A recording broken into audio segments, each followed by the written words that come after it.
Hello everyone, নিকিস daily স্টোরিতে সবাইকে স্বাগত। তোমরা সবাই কেমন আছো? আশা করি ভালো আছো।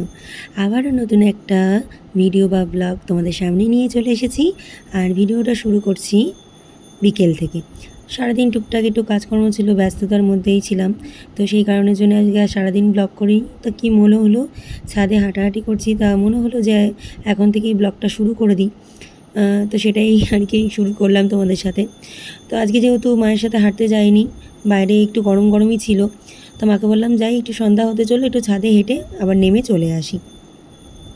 তা হাঁটতে হাঁটতে হঠাৎ করে আমার চোখে পড়লো ওপর দিকটায় খুব বাদুড় মানে যাচ্ছে আর কি। তো আমি তো ভীষণই ভয় পাই এই জিনিসটাকে। তো সেটাই আমি তোমাদের সাথে শেয়ার করছি। দেখো, আকাশ ভর্তি সেই বাদুড় উড়ে বেড়াচ্ছে। তো আমি কিছুক্ষণ থাকার পর আমি আবার নিচে নেমে গেলাম।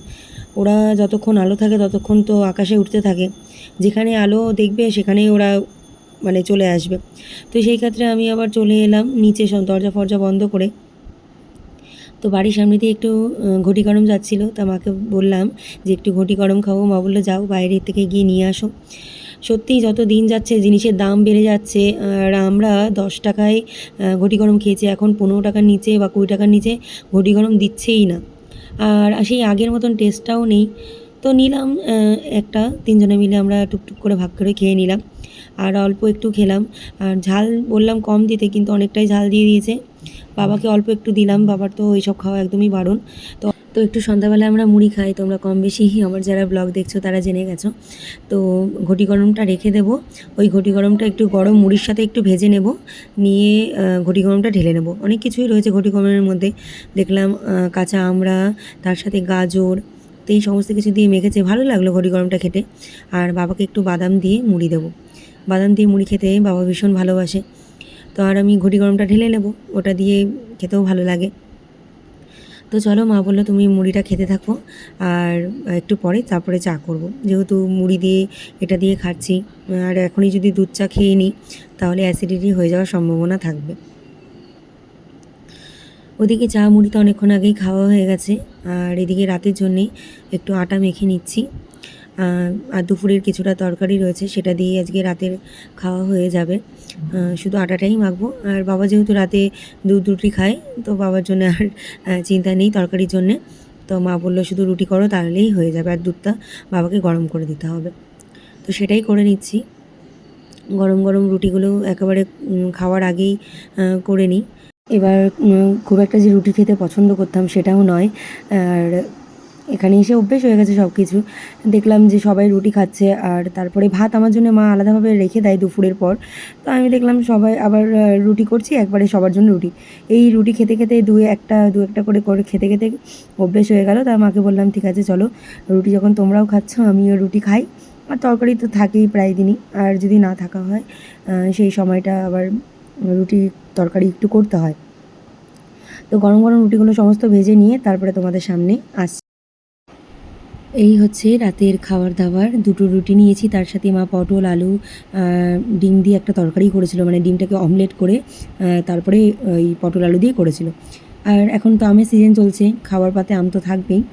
তো এই দেখো দুটো রুটি খেয়ে নিলাম। আগে ভাবতাম যে রুটি খেয়ে রাত কাটাতে পারবো না, কি খিদে পেয়ে যাবে, কিন্তু না, এটাই একদম ঠিকঠাক খাওয়া দাওয়া। আর রাতে বেশি না খাওয়াই ভালো, রাতে বেশি খেলে পরে উসপিস লাগতে পারে। তো চলো আজকে এই পর্যন্ত, এখানেই ব্লগটা শেষ করছি। আবার কালকে কি করছি না করছি অবশ্যই তোমাদের সাথে শেয়ার করব।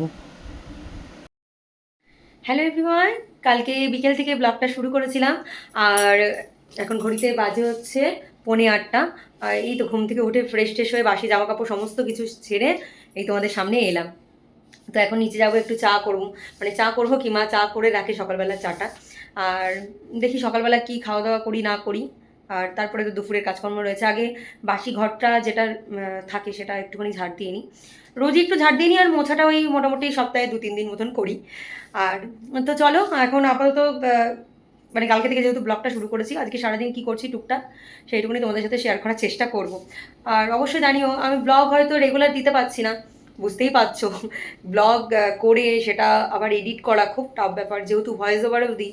নর্মালি এই যে কথা বলছি, নর্মালি যদি কথা বলতাম তাহলে তো কোনো ব্যাপারই ছিল না এডিট করার, কিন্তু যেহেতু আমাকে কথাটা পরে দিতে হয় আর কি, ভয়েস ওভার। তো সেই ক্ষেত্রে একটু টাইম তো লাগবেই। তো একটু মানিয়ে গুছিয়ে নিও, আর আমার ব্লগগুলো কেমন লাগছে অবশ্যই তোমরা আমাকে জানিও। তো চলো আজকে সারাদিনটা কী করি না করি অবশ্যই শেয়ার করব। আগে তো বাড়িতে কিছুই করতাম না, মানে এই সমস্ত কাজগুলো কখনোই করিনি। একটু রান্না করতে ভালোবাসতাম এইটুকুনি, আর নিজস্ব যে সাজা গোজার জিনিসপত্র বা টুকটাক এই সমস্তগুলো করতাম, মা বললেই করতাম, নাহলে নিজে থেকে খুব যে এই করতাম সেটা করতাম না। আর মা সবসময় একটা কথা বলতো যে একটা সময়ের পর সত্যিই যখন তোর হাতে এই সমস্ত কিছু আসবে বা দেখবি সংসার আসবে নিজের, তো দেখবি অটোমেটিকলি করতে ইচ্ছে না করলেও তোকে করতে হচ্ছে। তো সেটাই এখন বুঝতে পারি, কিছু করার নেই। আর এই যে জামা কাপড়গুলো সিঁড়িতে মেলে রেখেছিলাম, আমি তো খুব একটা তোমাদেরকে বললাম ছাদে যাই না, যখন অনেক জামা কাপড় কাচি তখনই একমাত্র ছাদে যাই, তাছাড়া খুব একটা ছাদে যাই না। সিঁড়ির ওখানে আমার হাজব্যান্ড একটা মানে আর কি দড়ি টাঙিয়ে দিয়েছে, তো সেটাতেই আগে জলটা ঝরিয়ে নিই, তারপরে ওখানে জামা কাপড়গুলো মেলে দিই, রোদ্দুর যা আসে জানলা দিয়ে, তো সমস্তটাই শুকিয়ে যায়। এদিকে ফার্নিচারগুলো একটু ঝেড়ে নেব, আমি রোজ দিনই তাই করি, যে আমি ওপরে খুব একটা আমার থাকা হয় না বললেই চলে, মাঝে মাঝে আসি একটু রেস্ট নিই আবার চলে যাই। তাই বলে ঘরটা পরিষ্কার করব না, সুন্দর করে টিপটপ করে ঘরটা পরিষ্কার করে রাখলে পরেও যখন ঘরে আসি দেখলেও ভালো লাগে। তো এইদিকে দেখো পরিষ্কার করতে করতে লাইটটা ফট করে খুলে গেল, আমি তো ভাবলাম ভেঙেই গেল, তো মনটা খারাপ হয়ে গেছিলো তোমাদের দিকে তাকিয়ে আবার ওরম করলাম, তো দেখলাম না ওই জাস্ট খুলে গেছে, আমি আবার জ্বালিয়ে দেখে নিলাম। তো একটু ঝেড়ে নিচ্ছি, ওগুলোতেও অনেকটা ধুলো পড়ে। আর ওদিকে মাকে বললাম আমি ওপরটা পরিষ্কার পরিচ্ছন্ন করে তারপরে নিচে আসছি, সকালের কি জলখাবার করা হয় তো দেখছি এসে নিই। এদিকে নিচে আসতে না আসতেই দেখি মা এদিকে আটা মেখে কমপ্লিট, তার সাথে ওদিকে রুটির তরকারিও কমপ্লিট, সমস্ত কিছু কমপ্লিট হয়ে গেছে। তা মা বললো তুমি শুধু রুটিটা করো, তো সেটাই করে নিচ্ছি, সবার দুটো দুটো করে ওই 6টা রুটি করতে হবে, তো সেটাই করছি। এই রুটিটা গরম গরম না করলে না ভালো লাগে না। তো ওদিকে মা দাঁড়িয়ে আছে, প্রেশার কুকারে একটু ডালও বসিয়েছি। একদিকে সকালে রান্না করতে করতে অর্ধেকটা আমি দুপুরে রান্নাও করে ফেলি, তার কারণ যা গরম পড়েছে বুঝতেই পারছো, এই গরমের মধ্যে এই দুপুরবেলা করে রান্না করাটাও খুব টাফ ব্যাপার। তো এদিকে রুটিগুলো করছি আর মা এদিকে একটু হেল্পও করে দিচ্ছে, মা এদিকে উল্টে পাল্টে। তো মোটামুটি সমস্ত রান্নাই আমি টুকটাক টুকটাক করে শিখে গেছি আস্তে আস্তে। আগে যেমন শখ করে হয়তো একটু ফ্রাইড রাইস একটু চিলি চিকেন করতাম বা ডাল ভাতও করতাম অবশ্য, তো আস্তে আস্তে সবই শিখে গেছি, কোনো ব্যাপার নয়। আর সবথেকে বড় কথা আমার রান্নার প্রতি একটা ভালোবাসা রয়েছে, এটা সবথেকে বড় প্লাস পয়েন্ট, যে রান্নার প্রতি আমার একটা ভালোবাসা রয়েছে, তো সেই কারণেই আরও বেশি রান্নার প্রতি আর কি ন্যাক আমার। তো ওইদিকে সবার জন্য খাবারটা বেড়ে নিচ্ছি সকালে, এদিকে সকালের জলখাবারটা সবাইকে রেডি করে দিয়ে আমারটাও বেড়ে নিয়েছি।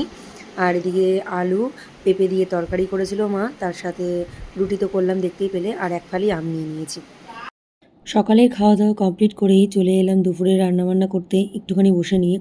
তো সমস্ত সবজিগুলো মা আজকে কেটে দিয়েছে, তো ঝটপট করে মা কেটে দিল বলেই রান্নাটাও তাড়াতাড়ি একবারে বসিয়ে দিচ্ছি। আর আজকে বীভৎস গরম, একটা বাবা এদিকে ফ্যান লাগিয়ে দিয়েছে নিচে, ওই কিছুক্ষণ রান্না করতে করতে আবার নিচে বসে যাচ্ছি। তো আজকে কী কী রান্না হবে তো সেটা তোমাদের সাথে আর শেয়ার করা হলো না, অত কিছু মাথায়ও থাকে না, যখন ভিডিও করি যখন যেটা মনে হয় তখন সেটা হয়তো তোমাদের সাথে শেয়ার করি। তো এদিকে সবার ফার্স্টে কড়াইতে অল্প একটু তেল দিলাম, আর এক ছোট্ট হামল দিস্তাটায় একটু রসুন থেতো করে নিলাম, কলমি শাকে একটু রসুন দিলে পরে বেশ ভালো লাগে খেতে। তো রসুনটা দিয়েই আমি অনেকে কালো জিরে দেয়, তো রসুন আর কাঁচা লঙ্কা দিয়েই আজকে করব কলমি শাকটা। তো এদিকে কলমি শাকটা বসিয়ে তার উপরে নুন দিয়ে দিলাম একটু, আর সামান্য একটু হলুদ দেবো। অনেকে শাকে হলুদ খায় আবার হলুদ খায়ও না, তা আমি সামান্য দিই আর কি। তো সেটাই আর কি। আর এই যে মশলার দানিটা তোমাদের কেমন লেগেছে অবশ্যই জানিও, তোমাদের সাথে শেয়ার করেছিলাম। তো তারপরে সমস্ত মশলাগুলো এর মধ্যে ভরে সাজিয়ে নিয়েছি। তো কলমি শাকটা একটু ভাজা ভাজা হয়ে যাওয়ার পর অল্প সামান্য একটু জল দেবো, জল না দিলে পরে শাকটা একটু মজবে না, তো জল দিয়ে একটু সামান্য ঢেকে দেবো, দিয়ে তারপরে নামিয়ে নেব। এদিকে কলমি শাকটা ভাজা ভাজা হয়ে গেছে, আর এদিকে একটা বাটির মধ্যে আমি কলমি শাকটা নামিয়ে নিচ্ছি। কলমি শাকটা নামিয়ে কড়াইটা আবারও ধুয়ে আমি অল্প একটু তেল দিয়ে নিলাম, আর আজকে করবো হচ্ছে দই পটল। তো দই পটলের জন্যে পটলগুলো মা সমস্ত কেটে দিয়েছে একদম সুন্দর করে, গোটা গোটাই দই পটল করব। তা কড়াইয়ের মধ্যে অল্প একটু নুন দিয়ে নিলাম, আর নুন দিয়ে মাখিয়ে রাখলেও হতো। আর পটলের গায়ে হালকা হালকা করে আমি চিড়ে নিয়েছি, সেটা আর মা করেনি। আর ঢেকে ঢেকে পটলগুলো আমি ভেজে নিচ্ছি, তাহলে অর্ধেকটা পটল সিদ্ধ হয়ে যাবে, কারণ পোস্ত দিয়ে তো বেশিক্ষণ ফোটানো যাবে না। তো সেই কারণের জন্যই আমি একটু ঢেকে ঢেকে পটলগুলো ভেজে নিলাম। দেখলাম পটলগুলো বেশ নরম হয়ে গেছে। তো ভাজা হয়ে যাওয়ার পর আমি তেলটা ছেঁকে পটলগুলো নামিয়ে নিলাম। আর ভাবছিলাম কি সম্বারে দেবো, তা ভাবলাম দরকার নেই কিছু সম্বারে দেওয়ার জন্যে। আর তেলের মধ্যে অল্প একটু গোটা গরম মশলা দিয়েছিলাম, তারপরে দিয়ে দিলাম ওই পেস্টটা যেটা করে রেখেছিলাম, কাজু, পোস্ত, চারমগজ যেটা করে রেখেছিলাম ওটা দিলাম। দিয়ে একটু নাড়াচাড়া করে একটু জিরের গুঁড়ো দিয়ে নিলাম, সামান্য একটু হলুদ দিয়েছি, যেহেতু দই পটল একটু সাদা সাদাই হবে। দিয়ে তারপরে পটলগুলো দিয়ে নিলাম, দিয়ে সামান্য একটু জল দিয়ে ঢাকা দিয়ে রেখেছিলাম। একটু ফুটে গেলে পরে একটু মিষ্টি আর একটু গরম মশলা দিয়ে আমি পটলটা নামিয়ে নিয়েছি। তো তোমরা কে কে দই পটল খেয়েছো সেটা আমাকে অবশ্যই কমেন্ট করে জানিও। আমি এই বাড়িতে এই প্রথম আমি দই পটল করলাম, জানি না সবার কেমন লাগবে খেতে। তো চলো, দই পটলটা হয়ে গেছে, এরপর আমি নামিয়ে নিচ্ছি একটা থালার মধ্যে। তো চলো দেখে নাও দই পটলটা কেমন হয়েছে, আর রেসিপিটা যদি তোমরা জানতে চাও অবশ্যই আমাকে কমেন্ট করে জানিও। রান্নাবান্না সমস্ত কমপ্লিট করেই আগে স্নান করে নিয়েছি। এত গরম লাগছিল যে স্নান না করে থাকতেই পারছিলাম না। একটু বসে নিয়েছিলাম অবশ্য, একটু রেস্ট নিয়ে তারপরেই স্নানে গিয়েছি। আর এরপর মাকে বললাম আমি পুজোটা দিয়ে নিচ্ছি, তুমি ঝটপট করে রান্নাঘরটা পরিষ্কার করে তুমি স্নান করে নাও। তা মা বললো ঠিক আছে, তুমি পুজো দিয়ে নিচে আসো, তাহলে একসাথে খেতে বসে যাবো। এদিকে পুজো দিতে দিতে হয়তো মায়ের সব কিছু পরিষ্কার পরিচ্ছন্নও হয়ে যাবে। তো এটাই একটা যা। আর ওদিকে বাবাকেও বলে এলাম যে তুমিও স্নান করে নাও, তাহলে একসাথেই খেতে বসতে পারবো। তো চলো আগে ঝটপট করে পুজোটা দিয়ে নিই, তারপরে নিচে গিয়ে তোমাদের সামনে আসছি।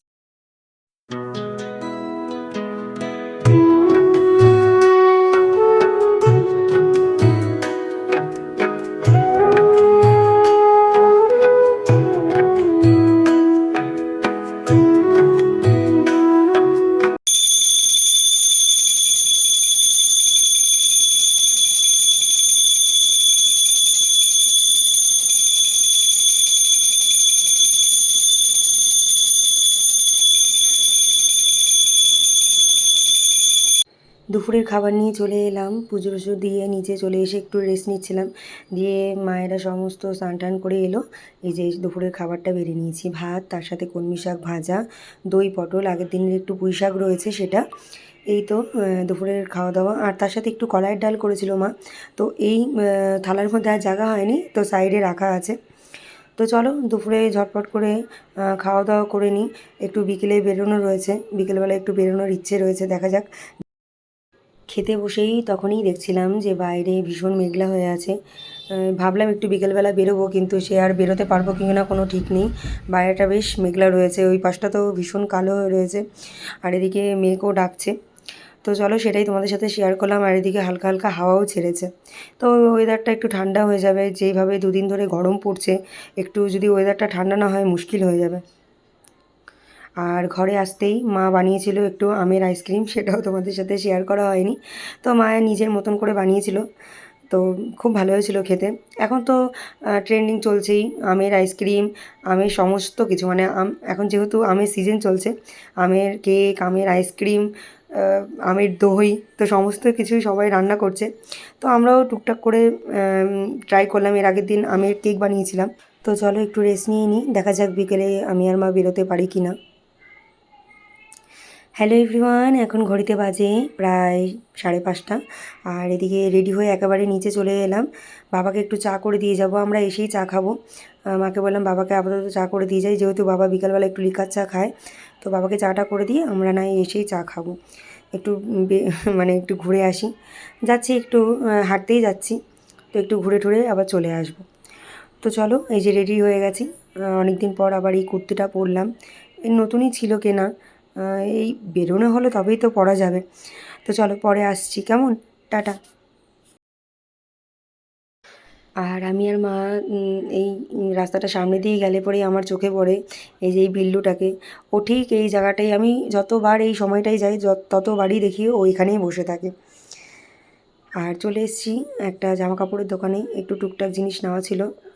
একটু দেখছিলামও, শুধুমাত্র দেখলেই যে নিতে হবে এমনটা নয়। তো একটু দেখে ঠেকে এই বাড়ি চলে যাবো, ওইদিকে মেঘ ডাকছে, বৃষ্টিও আসতে পারে। সেই বিকেলবেলা তোমাদের সাথে দেখা হয়েছে, আবার সেই রাতের খাবার নিয়ে তোমাদের সাথে চলে এলাম। বিকালবেলাটা আর ভিডিও করিনি, শরীরটা যেহেতু ভালো নেই। তো এই পাশে একটা বোনের জন্মদিন ছিল, তো মায়ের হাত দিয়ে এই সমস্ত কিছু খাবারগুলো পাঠিয়েছে আমার আর বোনের জন্যে। তো এই রাতে আর কিছু করতে হলো না, মা বললো আমাদের জন্য রুটি করে নেবো, আমরা দুধ রুটি খেয়ে নেবো, তোমরা এই সমস্ত খাবারগুলো খেয়ে নাও, নাহলে যত রেখে দেবে তত নষ্ট হয়ে যাবে। বিরিয়ানি তো ঘিয়ের জিনিস, নষ্ট হয়ে যাওয়ার চান্সই থাকে। তো চলো, ব্লগটা কেমন লাগলো, দুদিনের ব্লগ একসাথে তোমাদেরকে দিলাম। আর আরেকটা খুশির খবর, কালকে আমি বাড়িতে যাচ্ছি। মনের মধ্যে বেশ একটা আনন্দ চলছে। তো চলো, সব মেয়েদেরই তাই, যে বাপের বাড়ি যাওয়ার নাম শুনলেই যেন একটা আলাদাই আনন্দ তৈরি হয়ে যায়। তো চলো, আজকের মতন ব্লগটা এখানেই শেষ করছি, এই পর্যন্তই। কেমন লাগলো অবশ্যই জানিও। আগামীকাল নতুন কোনো ব্লগ বা ভিডিও নিয়ে তোমাদের সামনে চলে আসবো। ততক্ষণ তোমরা সুস্থ থেকো, ভালো থেকো। আজকের মতন আসি, টাটা।